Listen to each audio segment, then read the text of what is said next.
So like if it's not necessarily 100% fun, that's when I'm in my zone because I'm like so focused. Like I just want to get through the rapid. I want to not die. Um, That'd be a good thing, right? yeah, yeah. Um, I don't know. It's just like you get into the flow. It's just the sense of like you don't think about anything else. It's just fun, pure fun. So how do you keep this from like suppose I'm make this up. Suppose there's a run you've done like maybe say like 100 times, right? How do you make sure the 101st time like you like really like pay attention? You know, like you do something over and over again, you kind of get complacent. How do you make Yes. sure you don't get complacent? Um, well, if it's an easy run that I've done a lot, sometimes I do get complacent and I just kind of go around and have fun. But if it's a hard run, I think it's always in the back of your head that like, oh, if you don't focus on this, you could really mess up. So I think that's the thing about kayaking is it's hard to get complacent because the consequences are so large if you do. So what's the actual danger in this? Do like people get really seriously hurt? Does anyone actually die or? Yeah, people die. I've known a couple people who've died, very good kayakers who've died. Getting hurt, the most common injuries are subluxing your shoulder or getting a dislocated shoulder or like teeth. Like my front teeth are broken or were broken. Ugh, I know that had to hurt. Yeah. So So what's your goals for this going forward? my goal, Yeah.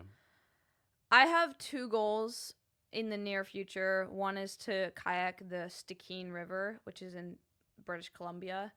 It's terrifying. It's a 3-day expedition, and I think only like 5 women have done it. Mm-hmm. Not very many. And then to compete in the North Fork Championships this summer. And how do you train for this? I'm guessing your upper body has to be kind of strong, right? You lift weights, do push-ups. Like how do you train? Yeah, I'm in the gym a lot. Mm. Every day, sometimes twice a day. Running, I run a lot too. Are your legs actually doing anything while you're doing this? Or you just No, sitting but there? I just like the gym and running to stay fit. Like I also like triathlons, so I run to get better at running. All right. And your sponsors, you've had your sponsors for a while. Mhm. So and so you're gonna keep them for a while, or you're looking for new ones, or I'm satisfied with them. satisfied They're with what they're great. doing. Mhm. Yeah. So what happens? I'm sure you've been knocked off the boat or whatever. Like how does that improve your resilience? Like being knocked down and getting back up.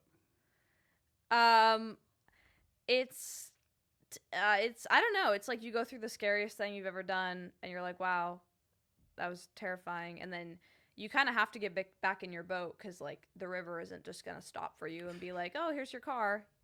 If you're in a deep canyon, there's no way to hike out. Mm. For the sake of everyone else and yourself, you have to get back in your boat. So it's not necessarily that I want to. I don't. I just have to. So I'm guessing, with this, I was all out in the middle of nature. I'm sure you've seen some beautiful things. Can you talk about a couple like really beautiful places you've seen? Yeah. The Grand Canyon was top tier, incredible. I feel so lucky to have done that twice.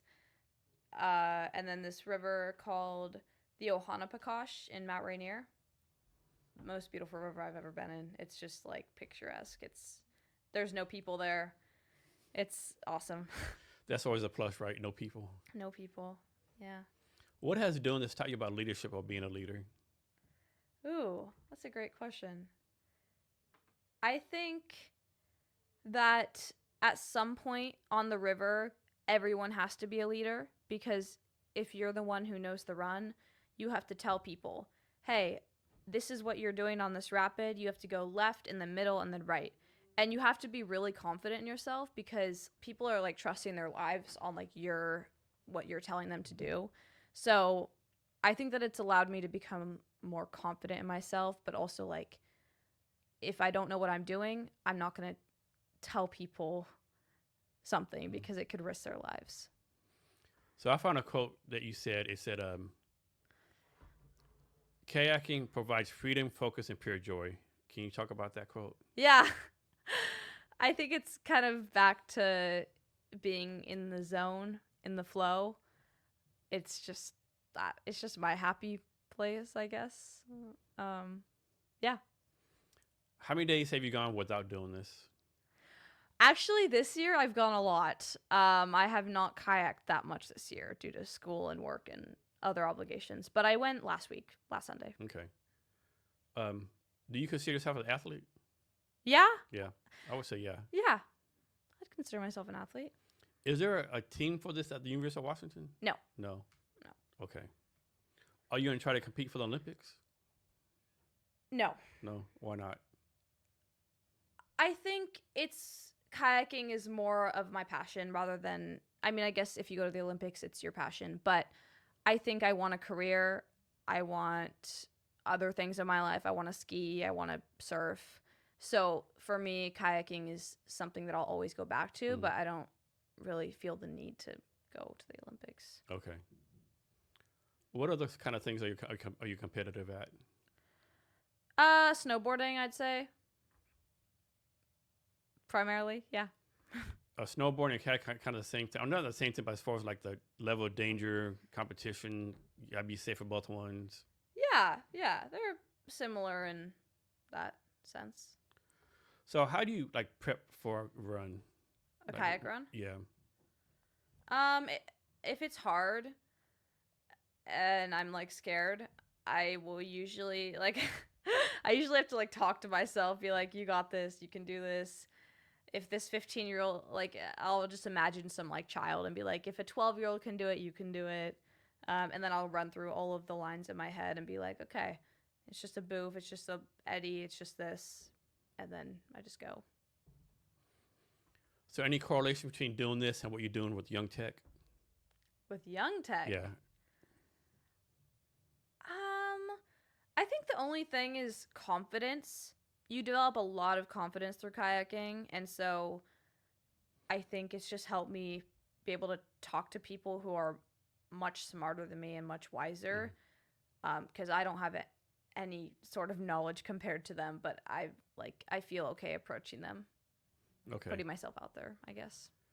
And I think I just asked you before, but how has this made you a better person? It's made me more resilient. I've had more grit.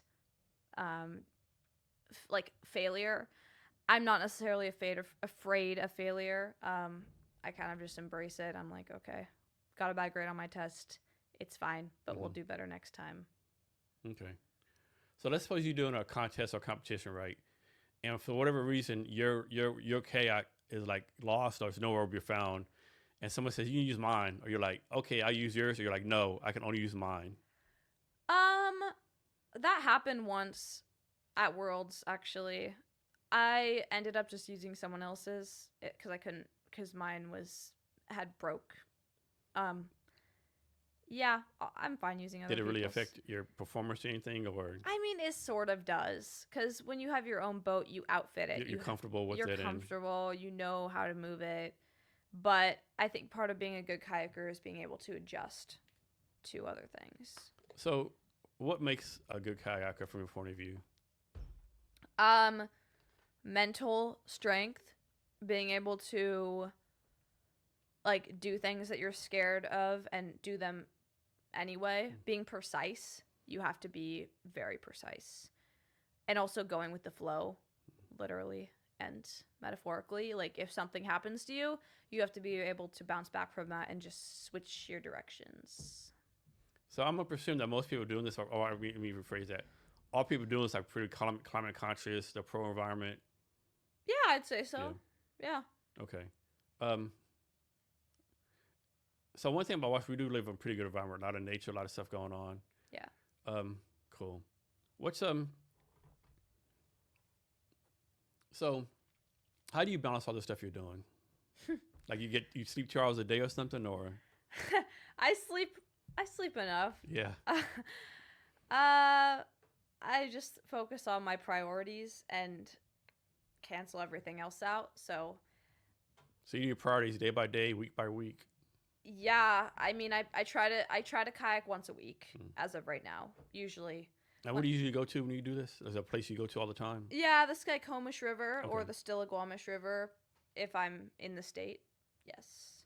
So, do you have to get a permit to do this? I know you go fish, you have to get a permit, you know. Like, do you have to get a permit just like go in the river and start going, or? No. Okay. Anyone can go. Okay. But there's no kayaking bodyguards, or there's this, yeah. No, it's very do it at your own risk. No one's going to watch you. Yeah. Can the water be too cold to do this? Or what, as long as you have like your dry suit on, that's you're good. Yeah, it's cold, but you can do it. Um, so far, what's your most memorable place you've done this at? Hmm.